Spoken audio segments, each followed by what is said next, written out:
Bom, o pessoal diz que a gente, cada vez que a gente vem aqui, a gente vai melhorando, né? Estou fazendo o possível, pessoal.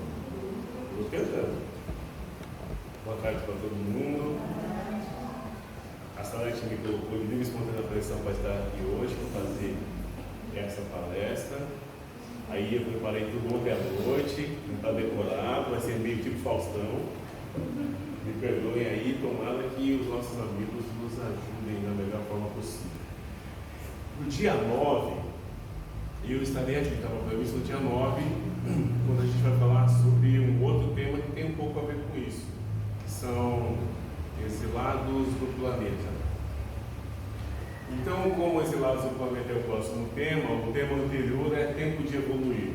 A gente está vivendo um momento singular da humanidade, muito interessante. O que me conforta é que a gente sempre ouve desses amigos nossos que ele continua no comando. Ele continua no comando. Não tem nenhuma surpresa. Então a gente está tranquilo, porque por mais que as coisas estejam na nossa visão desajustadas, o Cristo continua tocando tudo direitinho, e tudo que tem acontecido tem muito a ver com o aprendizado mesmo. A gente está aprendendo todos os dias, e é mais ou menos como na escola, né? Que a gente vai e nem sempre a gente está feliz com aquilo que a gente está verificando na escola. Até me lembro de um vídeo que eu vi ontem, a menina pequenininha chega com a mochila e o pai fala com ela sobre o que ela está aprendendo, e ela chega dizendo que a professora tinha dado uma bronca. Ela falou: mas filha, por que você tomou uma bronca? Ah, pai, eu tomei uma bronca porque ela mostrou um copo de água, um pote de água e um pote de uísque. Ela disse que tinha um pote de água e um pote de uísque. Ela colocou um bichinho no pote de água e o mesmo outro bichinho igual no pote de uísque. O bichinho no copo de água ficou inteiro e o bichinho ficou inteirinho. Quer dizer, e o bichinho que foi colocado no uísque morreu. E por que você comprou? Porque eu falei, ela perguntou: qual que você prefere? Eu falei: eu prefiro do uísque. E aí a pessoa perguntou por quê. Pelo menos, se eu tiver bicho na minha barriga, com o uísque eles vão morrer. Mais ou menos assim. Então, pelo menos ela levou na boa. E a gente pode continuar a conversar então? Não vai começar ainda, né, Júlio? A primeira tela fala de conscientização. Conscientizar-se do momento que a gente está vivendo. Tomar pé nas coisas como elas estão. Quer dizer assim, para que o espírito evolua espiritualmente, ele precisa compreender que estar vivo é uma fonte de sofrimento. Para o espírito, é uma fonte de sofrimento, porque ele está fora do habitat dele. O espírito está comandando esses que somos nós. Ele tem uma relação direta com o Pai, e desde o primeiro momento ele foi colocado para conduzir essa nossa caminhada aqui no plano. Mas ele, espírito que está vivendo essa experiência conosco, para ele é dolorido, porque ele não consegue fazer contato com aqueles entes que estão mais próximos dele. Ele não está no habitat dele. Eu me lembro da passagem do livro de Maria, quando falava da vinda do Cristo para cá. O Cristo tinha uma natureza física muito diferenciada da nossa. Era muito tênue, muito sutil. Por isso ele ficou na floresta durante 30 anos. Ele não tinha como viver entre nós, porque a energia aqui é muito densa. Ele ficou na floresta com os essênios, dada a natureza da matéria. Então, para o espírito também é um grande sacrifício. Ele tem que baixar muito essa energia para poder viver nesse nosso planeta que judia desse que está mais afeito ao mundo espiritual. Então aqui está dizendo que ele precisa se desapegar. Na verdade, com essa verdade universal, ele poderá desapegar-se da vida carnal. Na medida que ele tem a consciência, que ele não se embriaga com o que nós estamos vivendo aqui, é preciso que ele esteja o mais possível entendendo que essa vida que nós chamamos de vida e que nós vemos aqui, ela é apenas um momento, um hiato de tempo, onde nós todos estamos vivendo. Eu acho que é realmente um estágio forçado, apenas para aqueles que ainda não conseguiram sua evolução espiritual. Então você vai ficar vindo e girando nessa roda, o espírito, porque ele precisa dessa natureza nossa, desse ego humano que vem para cá cumprir algumas tarefas para que ele possa chegar. Ele que eu digo, na verdade, é o espírito de cada um de nós. Ele nos assiste durante todo o tempo e cria então uma personalidade transitória que é o ego, que está falando por nós no momento e que é muito afeita a essa energia terrena. E nós precisamos, com essa consciência, ter esse desapego das coisas daqui, enquanto espíritos, já que somos, para a gente ir se desvencilhando dessa necessidade. Origem do sofrimento, vida. Quando te realizei que a nobre verdade do sofrimento precisa ser entendida, surgiram em mim visões jamais conhecidas, porque eu tomei consciência de que a vida para o espírito, ela é um sofrimento, é uma tarefa árdua, mas é necessária para o evoluir. Encontrar-se dentro do processo de nascimento e morte não é motivo de júbilo, muito ao contrário, ele ainda não alcançou o grau de elevação. Então o Espírito coloca para nós que somos parte dele e que estamos vivendo essa questão através dessa personalidade transitória que vai existir durante o tempo que nós estivermos aqui. Ele vai colocando e conduzindo esse caminho para que ele alcance essa diferença de estágio, podendo não mais ter que encarnar. Enquanto nós estamos aqui, tem gente que fala, não, que eu fique mais uns 50, mais uns 100, mais uns 150. O contrário disso é quando se tem a noção e a consciência de que nós nem mesmo estamos no nosso habitat natural. Nós estamos vivendo uma prova do Enem. É mais ou menos isso. Enquanto o ser humano se apegar à vida carnal como a melhor existência, como um prêmio concedido por Deus, não alcançará a verdade universal. É impraticável, inconcebível, absolutamente impossível que nós consigamos conhecer as coisas, as verdades todas do universo enquanto na carne. Existe um impedimento, existe uma falta de compreensão, existe uma natureza que grita para o outro lado. Nós todos, enquanto aqui, amamos o que vivemos.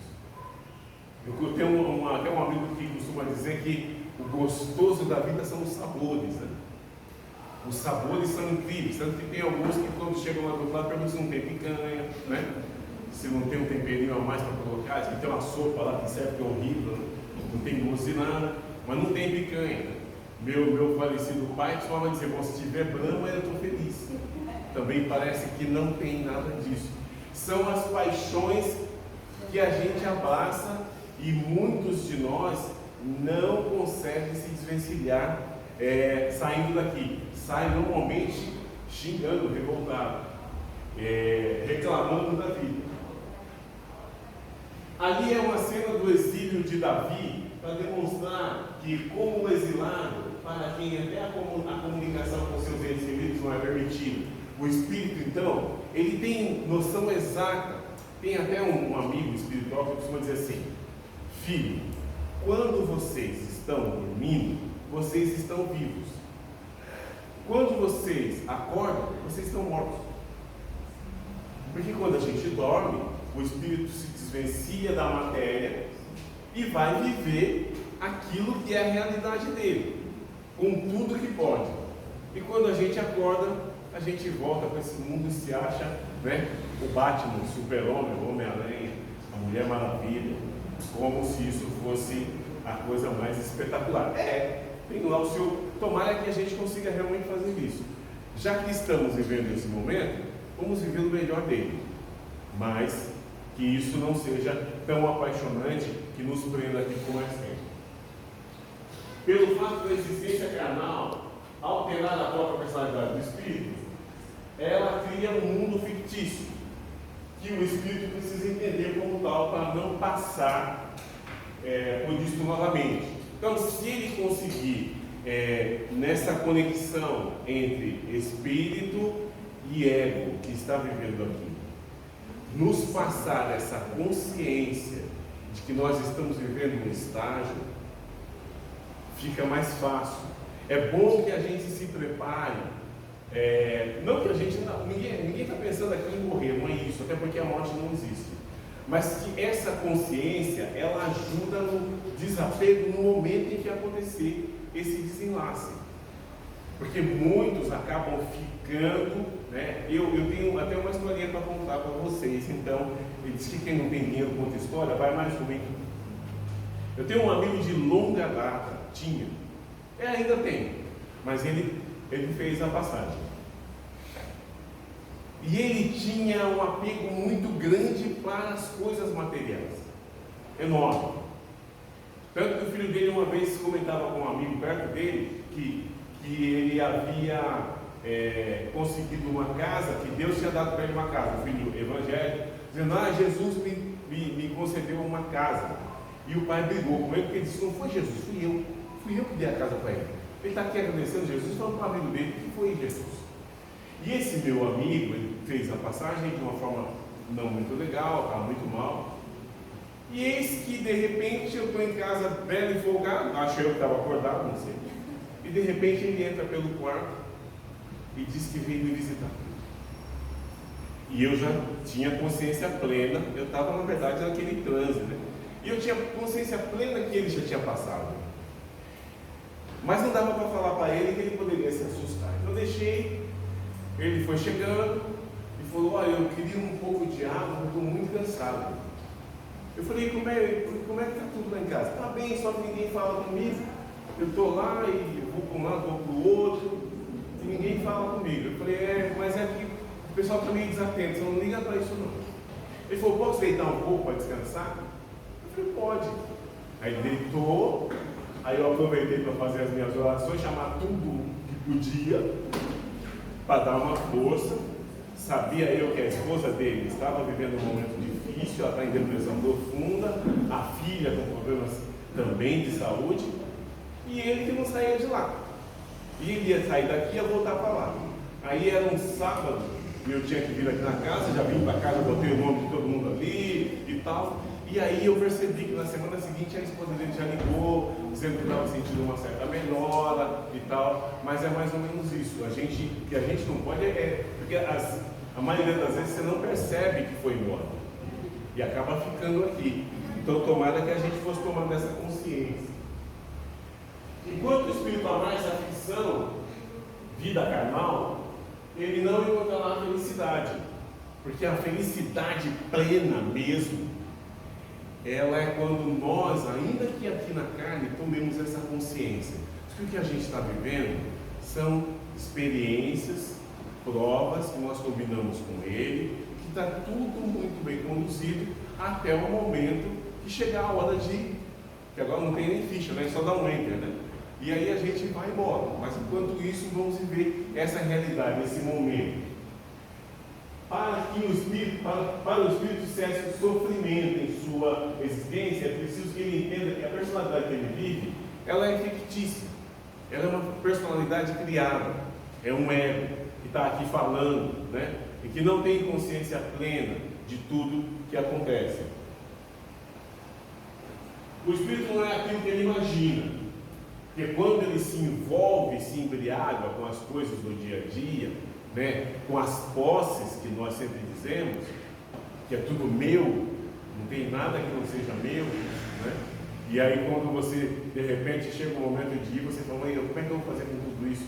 Eu morei numa região,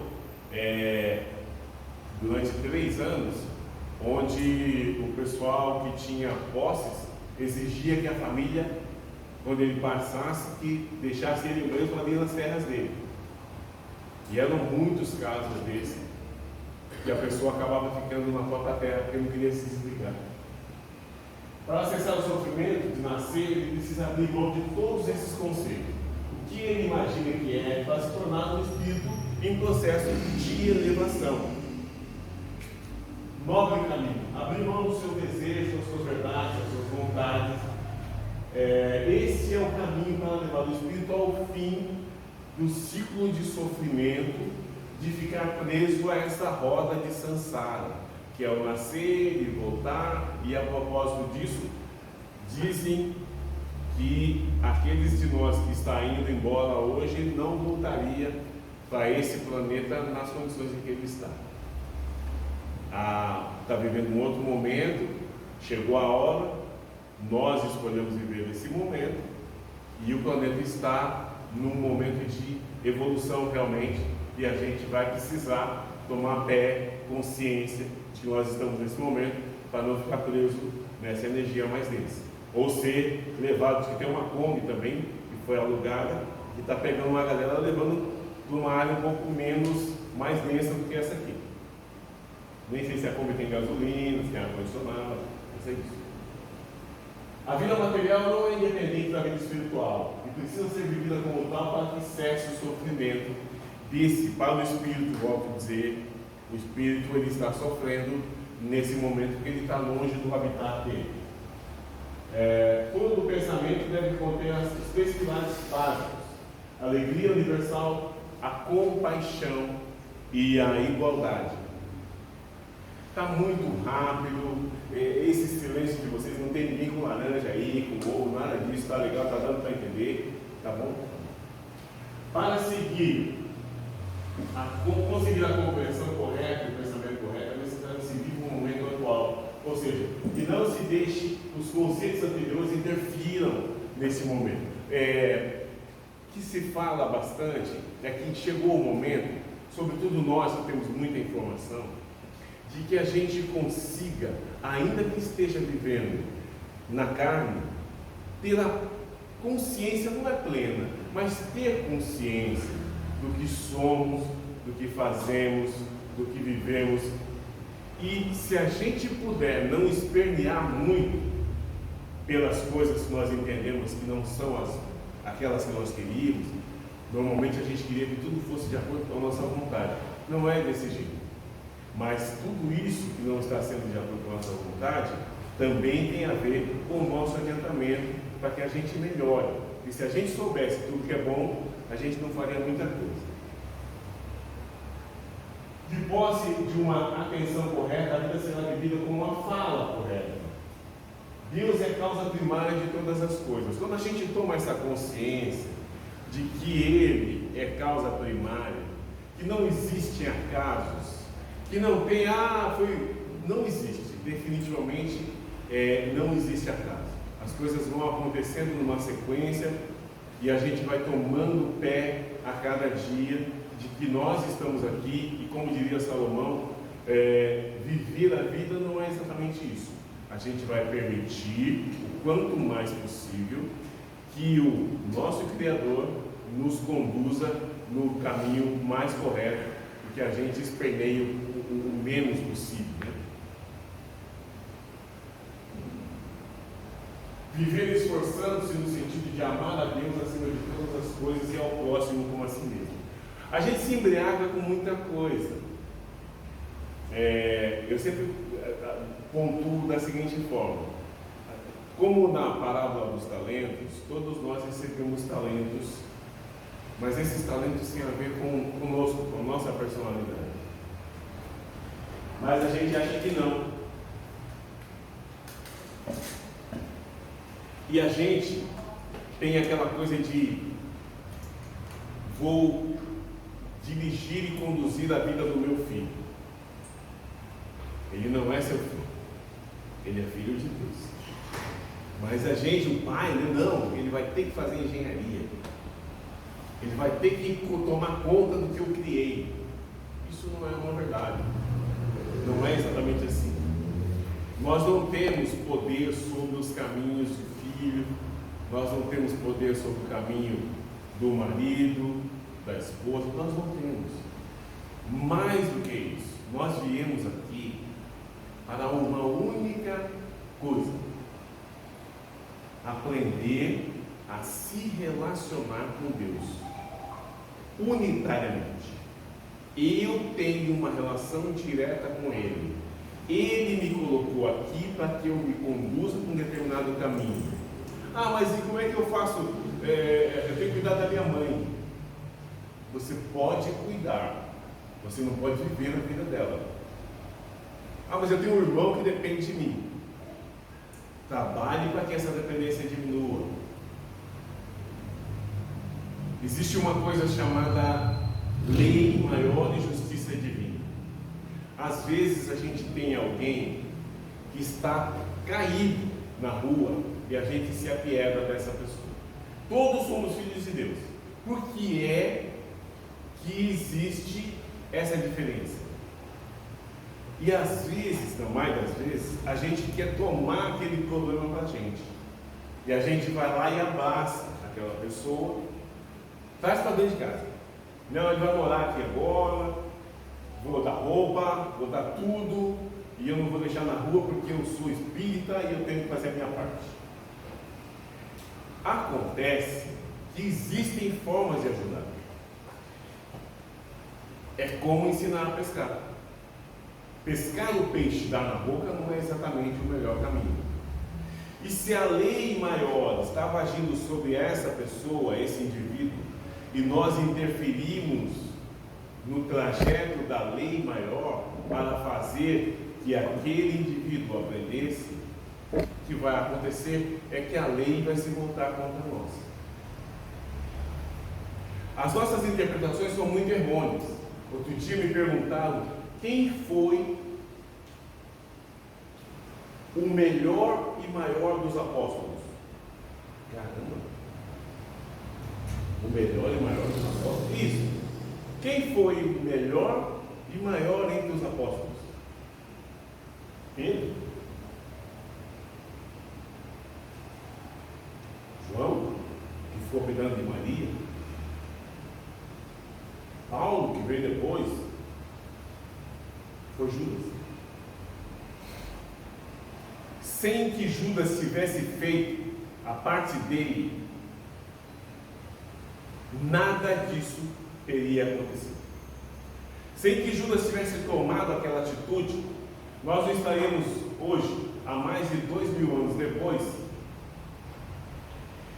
Jesus não tinha Instagram, Jesus não tinha Facebook, não tinha nenhuma rede, ele não tinha Twitter, ele não tinha nada. E é o maior de todos, dentre todos que estão por aí vivendo e buscando se projetar pela internet. Ninguém conseguiu mais de 2 bilhões de seguidores ainda hoje. Ninguém conseguiu tamanho volume de pessoas professando a fé e falando a palavra de Cristo. E ele não tinha rede de internet. Então é fabuloso. Todas essas coisas nos dão uma ideia exata do que significa, daquilo que se pretendia. E aí eu fui estudar um pouco mais sobre o papel de Judas. Que na minha infância a gente ajudava a malhar, amarrava um boneco no poste E era um tal de todo mundo batendo. Depois saía arrastando, comemorava, às vezes botava fogo, achava aquilo lindo. E Judas foi o principal dos apóstolos de Cristo. Tem inclusive um diálogo muito interessante no Evangelho Apóstolo de Judas, de um encontro da mãe de Judas, que veio pedir perdão para Maria de Nazaré. Maria diz: do que eu devo perdoá-la? E as duas abraçam e choram muito, mas não pelo ato de Judas. Elas choram de felicidade, porque aquilo que deveria ser cumprido foi cumprido. É muito difícil de entender isso, mas é o que tinha que acontecer. Não tem muito tempo que eu tomei consciência desse papel, desse detalhe. Então é preciso que a gente se desvista dos nossos conceitos, daquilo que a gente entende. Não, eu sei das coisas, eu vou sentar ali agora, vou chamar o meu filho, vou dar uma lição de moral. Parou. O meu está voando, então de vez em quando eu pego na asa dele para ver se eu vou também. Para que o Espírito alcance a evolução espiritual e fuja do sofrimento gerado pelo nascer e morrer, é preciso que busque a prática de todos eles ao mesmo tempo. Ou seja, tudo aquilo que nós aprendemos e tudo aquilo que nós temos consciência. Eu sempre tive um pavor quando eu comecei a estudar a espiritualidade, que eu falei: caramba, eu tenho informações que outros não têm, portanto eu serei mais cobrado. Não tem jeito. E quanto mais a gente aprende, maior a carga de responsabilidade. Parece que sobre isso não tem jeito. Um dos caminhos jamais completados, enquanto o outro também não tiver sido. E indicou o caminho tortuoso e mostrou as pedras dos espinhos. Existem as pedras, existem os espinhos, existem os atalhos, mas também existe uma coisa que nós combinamos com Ele, que o nosso espírito combinou com o Criador, dizendo: olha, eu vou para lá, eu vou mandar esse indivíduo, ele vai morar lá em Carapicuíba, vai nascer numa família simples, vai tocar a vida dele e vai ter consciência das coisas na medida que o tempo passa. No belo dia ele vai aparecer lá um cristão, né? Vai conhecer o Cristóvão, conhecer o Sérgio, enfim, conhecer toda essa galera e vai tomando consciência e aprendendo. E diz que quanto mais o tempo passa, né, a gente não cai do pé, a gente fica uma laranja madura, laranja Bahia, que é gostosa, tem bastante caldo. Quando compreendi que as causas do sofrimento precisam ser abandonadas, surgiram em minha visão a intuição, a compreensão, a sabedoria, a luz em relação às coisas das quais eu nunca ouvira falar. Porque a gente, como sempre, a gente se embriaga no nosso dia a dia, nas nossas coisas, e sobretudo a gente esquece de cuidar de nós mesmos, que a gente tem um monte de coisas para cuidar. A gente cuida do vizinho, cuida da vizinha, cuida do filho, da mulher, da filha, a gente cuida de um monte de coisa. Aí assim, quando chegou lá um espírito daqueles, né, que via todo domingo na casa, no cristão, fazia tudo direitinho, ajudava na sopa lá no Leof, juntava a cesta básica, juntava a salete em tudo. E ele passou dessa para outra, chegou lá, falou: eu sou lá do cristão, sou lá de Carapicuíba, sou espírita. Sim. Não tem uma fila específica aqui para o espírita, do cristão. Sim, mas olha, eu ajudava lá, inclusive, tal, tem um pessoal lá que trabalha direitinho e tal. Sim. Mas não tem aqui um departamento de espírita, um departamento de pentecostal, um departamento de presbítero, os católicos, são todos filhos de Deus, todos ao mesmo tempo. Não haverá distinção de tratamento, são todos iguais, de acordo com aquilo que foi feito durante a sua estada aqui.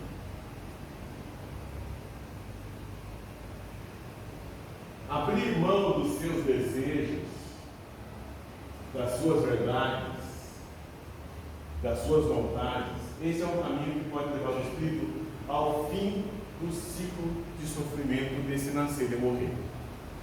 Volto a dizer, nós estamos falando do Espírito. Inclusive, é bom que se saiba, o Cristo não veio aqui falar para homens e mulheres. O Cristo falava para espíritos. Ele foi um pouco além. Ele não falava para essa estada aqui, para esse pisar aqui no chão. Ele falava para a espiritualidade que habita em cada um de nós. Porque ele sabia também que muito daquilo que ele estava pregando não chegaria claramente aos ouvidos daqueles que são humanos, pura e simplesmente. Por isso que nós precisamos avançar desse estágio para que a gente consiga perceber. E quando a gente começa a olhar tudo isso por um olho mais espiritual, fica um pouco mais tranquilo de perceber, de entender e de não espernear tanto. Porque todos nós esperneamos, eu espernei um monte, não tem jeito de não espernear. Porque você faz algumas projeções do que você queria que acontecesse e as coisas não acontecem como você gostaria, e aí você fica todo revoltado e dizendo: ah, Deus não me ajuda. Mal sabe que em todos os momentos ele esteve ali. Quando você não percebeu, é porque ele estava te levando no colo.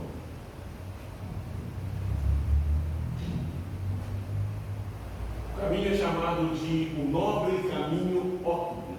Interessante isso, eu achei interessante acrescentar. Nobre no sentido de que quem quer que trilhe está destinado a tornar-se um coração nobre, uma pessoa santa. O caminho está dividido em 3 etapas, que seriam a meditação, a moralidade, a meditação e a sabedoria.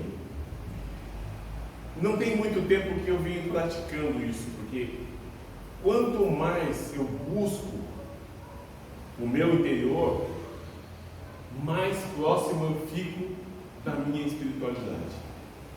Todos nós temos uma família espiritual que nos assiste desde o primeiro momento.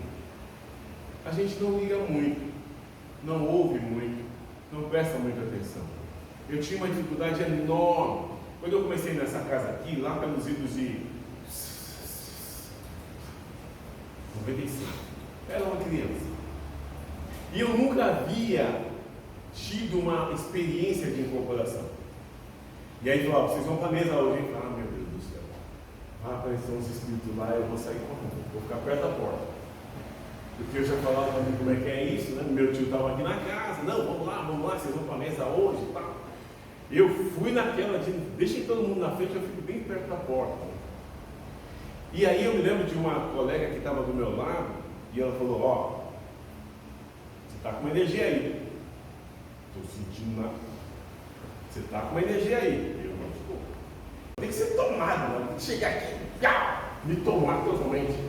E não acontecia aquilo, eu estou na minha. Você, ó, problema teu. Você chegar na sua casa, você começar a reclamar da vida, aí você vai entender o que eu estou falando. Aí eu relaxei. E aí aconteceu. Um pouco mais suave, mais tranquilo. Você sem entender nada, né? Achando que aquilo é tudo, sei lá, entende?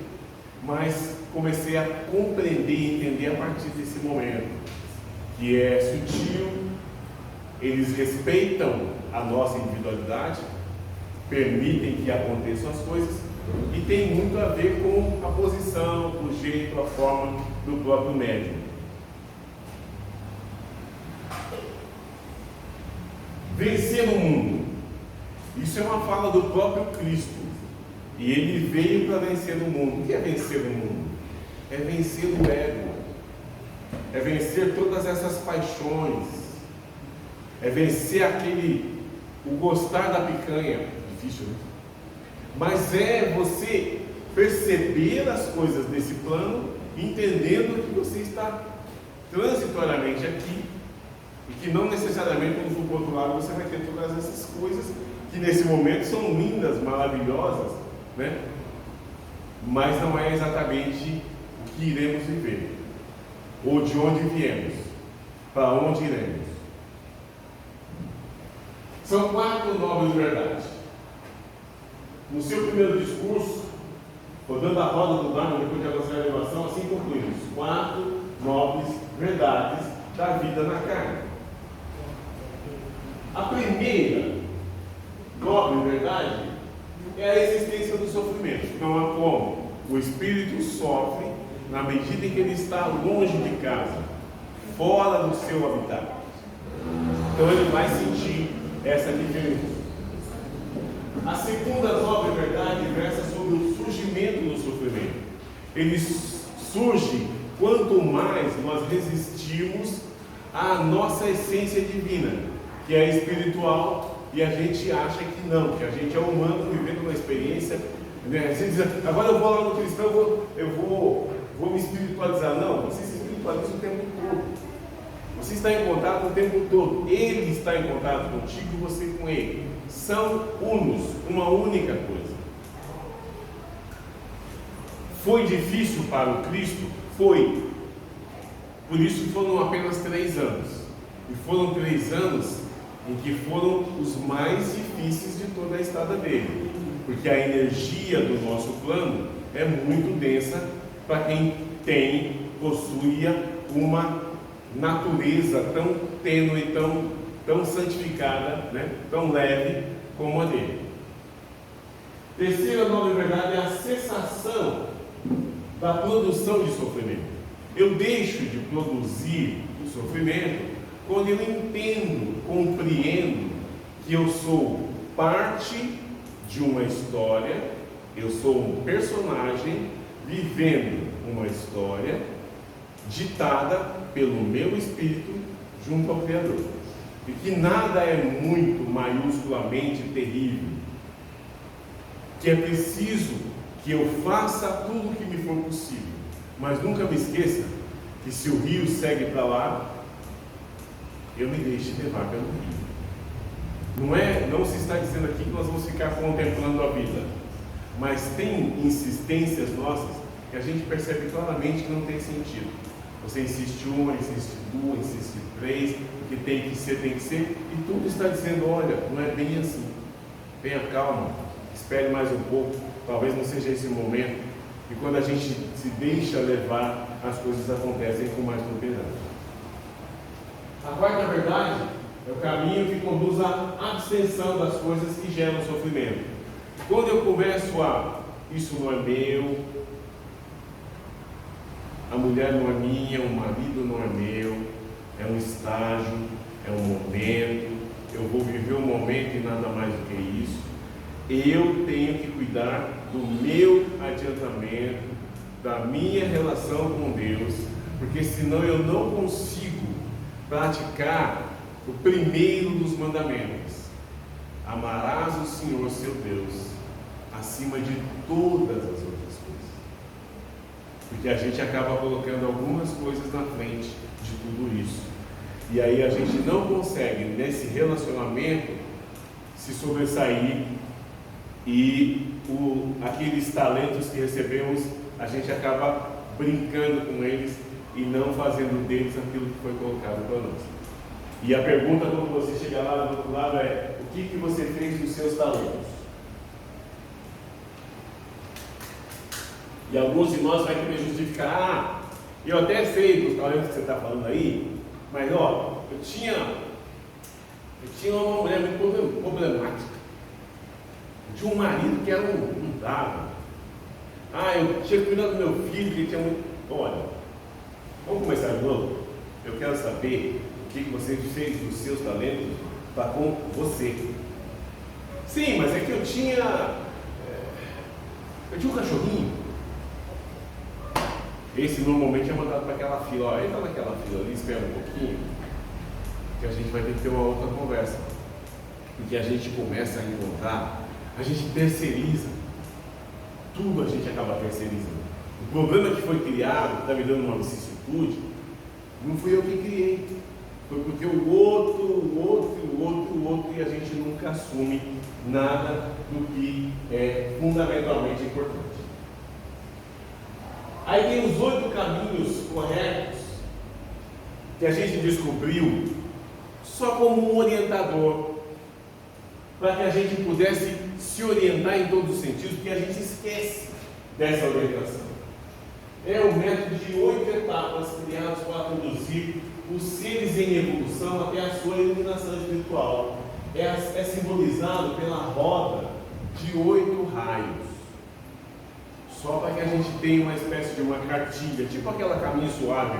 Eu pelo menos estudei naquela, faz algum tempo já. Eu já fiz 29 anos, a maioria do pessoal que está aqui não fez 29 anos ainda, mas eu já fiz 29 anos, eu me lembro da cartilha, que até hoje eu me lembro dela.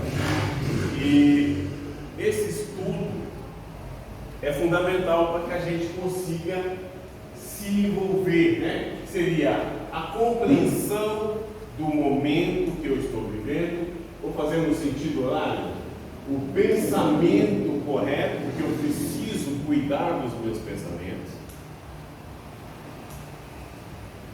Eu preciso cuidar também da palavra. Eu preciso não ter fel na língua, não ter uma faca na língua. Todos os que estão à minha volta, tinha uma vez a gente foi fazer um encontro, um encontro de jovens pela Igreja Católica. Eu era daqui de Sabia, só não fui coluninha porque não tinha vaga. E um menino, nesse encontro de jovens, a gente estava procurando uma chave, e ele acabou encontrando. E aí deram um espaço para ele falar e falou assim: eu estou aqui porque eu estou carecendo de pessoas que estejam transbordando de amor. Porque quando transborda de amor, a gente se remete à água. E aí essa água, ela vai molhar o pé de todo mundo. E eu estou querendo molhar o meu pé, tanto que eu fico descalço. Ainda dizem que quando um casal tem tanto amor que está transbordando, o Papai do Céu manda uma criança para não fazer perder aquele amor que transborda naquela casa. Ação. Tem muito de falar e pouco de agir. Aqueles de nós que estamos aqui na frente, como eu falando, a gente tem que se policiar muito. Eu disse que nós somos os maiores pecadores, por isso que hoje a gente está aqui exercitando isso, falando, e as dificuldades são muito grandes em exercitar e fazer acontecer aquilo que a gente estuda e prega. Modo de vida. Eu venho aqui na casa, eu me lembro até de um rapaz que ele falava de uma forma, e chutava o balde para lá, e contava um monte de piada. Aí quando ele chegava na casa espírita, ele parecia um Divaldo. E aí ele falou: como vai? Fala daquele jeito. E eu falei: rapaz, eu não tenho essa capacidade, eu estou ferrado.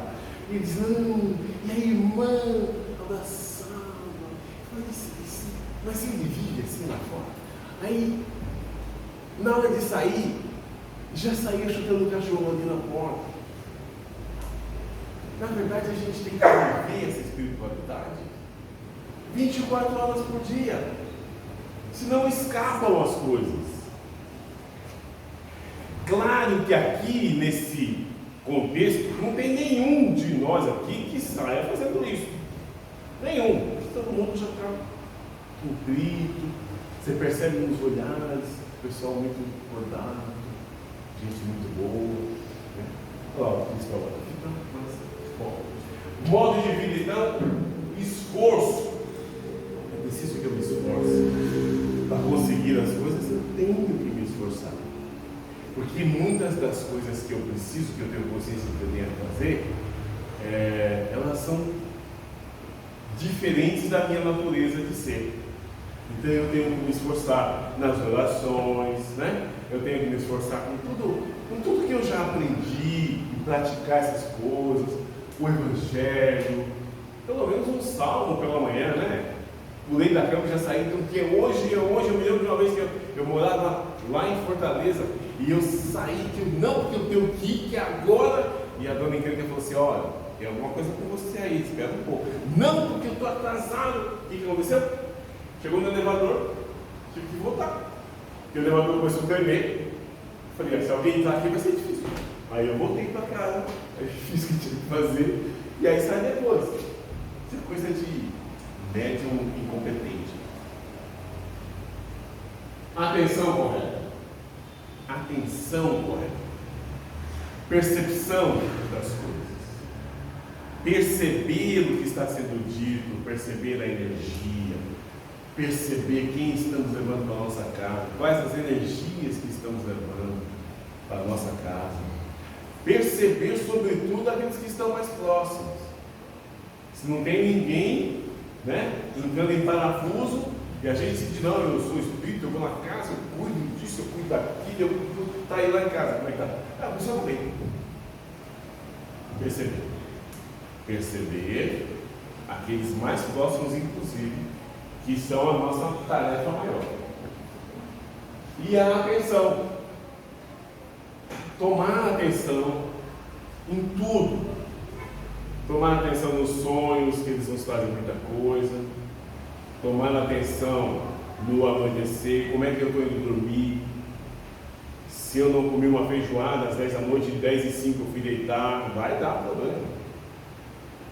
São atenções diversas que a gente precisa ligar a anteninha e ficar próximo das verdades. Então, a perfeita compreensão consiste no estudo da doutrina. Aqui diz, eu disse espírita e não budista, mas que seja uma compreensão.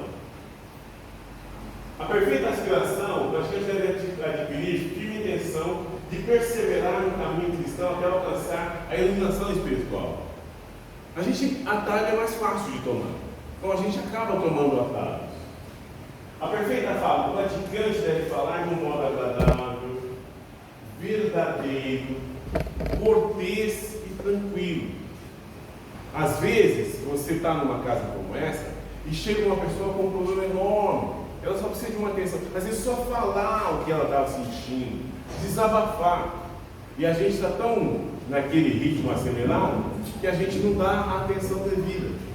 Se chegou até nós, por alguma razão chegou. Então que a gente tivesse esse cuidado, nessa atenção de poder perceber essa necessidade e tratar, ter a fala não é perfeita, que a gente não é perfeito.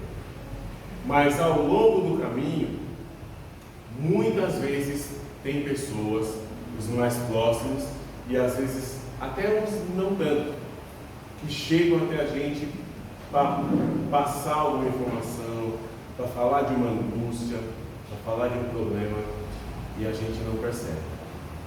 É muito importante isso. Tem algumas experiências que eu vivi que são realmente incríveis. Uma vez tinha uma menina que lá num determinado, eu já rodei muito, eu estava no Rio, lá na ilha, e eu fui no correio e tinha uma menina atendendo, e ela estava atendendo todo mundo no casco. Ela lustrou a ferradura naquele dia e estava. E aí eu percebi como ela estava, e eu sabia, já tinha ido lá outras vezes, eu tinha percebido que ela não era exatamente a isso. Aí eu peguei, fui do lado e comprei umas balas de mel. Antes de chegar, estava na fila, comprei umas balinhas de mel. Quando chegou na minha vez, eu peguei e falei: o que é isso? Para adoçar a sua vida. Você não está bem. É sua bala. Essa menina pediu para sair e chorou. Muito. Não chegou a falar o que ela e nem havia necessidade. Mas ela botou um monte de percevejos para fora, só com aquela balinha. Chorou. E jamais ela esqueceu disso, tanto que quando eu me mudei de lá, eu fui até lá para dizer para ela que eu estava vindo embora, que eu não iria mais lá. Toda segunda-feira eu ia levar um material que eu botava no correio, e ela estava sempre lá para nos atender. Quarto passo, a perfeita conduta, implica em seguir os 5 mandamentos, budistas inclusive, muito ditos, até mesmo em toda a história, em tudo aquilo que eu tenho visto e tenho estudado. Não ser agressivo, não roubar, não ser sensualmente impuro, não mentir, não consumir substâncias intoxicantes. São alguns caminhos, que tomara que a gente conseguisse fazer. Perfeito meio de subsistência. O praticante deve construir um meio de subsistência que não seja contrário aos princípios cristãos. sempre viver nas normas dos 8 caminhos. Agora, além dos quatro P's do marketing, existem os 8 P's. É muito parecido com isso. A verdadeira iluminação, a busca por essa iluminação. O perfeito esforço. O praticante deve se esforçar para melhorar sua conduta e sua personalidade segundo os ideais cristãos de todas as seitas. Porque eu entendo que todos os caminhos que falam em purificação da alma, que falam em amizade, que falam em companheirismo, que falam em abraçar o seu irmão, que buscam nos redimir de muitas coisas, todos eles estão voltados para aquilo que o Cristo um dia disse, para que nos amássemos uns aos outros sem distinção. O 7º deles, a perfeita atenção. O praticante deve ensinar sua conduta e seus pensamentos, examinar sua conduta e seus pensamentos, constantemente tentando verificar eventuais desvios de conduta. A gente está rodeado de pessoas que, quer queiramos ou não, estão olhando o nosso comportamento para tomar uma direção. A gente é exemplo para muita gente. Todos nós somos. Quando você diz que você frequenta uma casa espírita, então, o pessoal já coloca uma estica, olha, ele é espírita, fala com ele, conversa com ele, vai, se orienta com ele. Mas na verdade a gente aprende que a pedra que eu atiro hoje, ela vai voltar amanhã. Que aquilo que eu falei hoje, que não foi muito bonitinho, também vai voltar para mim. Que aquilo que eu fiz, que eu já até me esqueci, eu fiz para alguém, esse alguém não se esqueceu. E isso acaba voltando para mim. Então, tomara que nós tivéssemos sempre a consciência de conduta, de fazer o melhor de nós, de oferecer o melhor de nós, de que as pessoas que viessem à nossa volta tivessem os pés molhados daquela água que aquele menino falou um dia, que era o amor que está transbordante em mim e que acaba tocando as outras pessoas à minha volta. O 8º passo seria a perfeita contemplação. O praticante precisa, eu estou aprendendo isso, confesso que eu ainda não tenho uma prática muito bem arrumada, mas o meditar me tira um pouco dessa atmosfera e me permite avançar e perceber com muito mais zelo aquilo que a minha família espiritual está passando.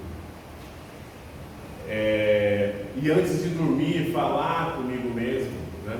Tem até um exemplo de um palestrante que costumava dizer: quando eu vou até a casa de alguém e eu não sei o que vou encontrar, quando eu vou visitar uma pessoa que não está muito bem, eu peço ao Cristo que seja Ele a me receber primeiro, que Ele esteja na porta quando eu chegar.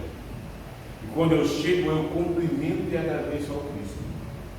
E todas as coisas que vão acontecer estejam sobre a égide dele. Que o meu pensamento, que a minha forma, meu jeito, tudo isso esteja envolto nessa energia crística, para que eu consiga levar também de mim o melhor que possa ser, já que eu fui visitar. Se eu vou em qualquer lugar, no trabalho, vou visitar um cliente, coloque Cristo nisso. Peça a Ele que seja Ele primeiro a te recepcionar na porta. E aí até o seu pensamento começa a ficar diferente, já que você está nessa energia.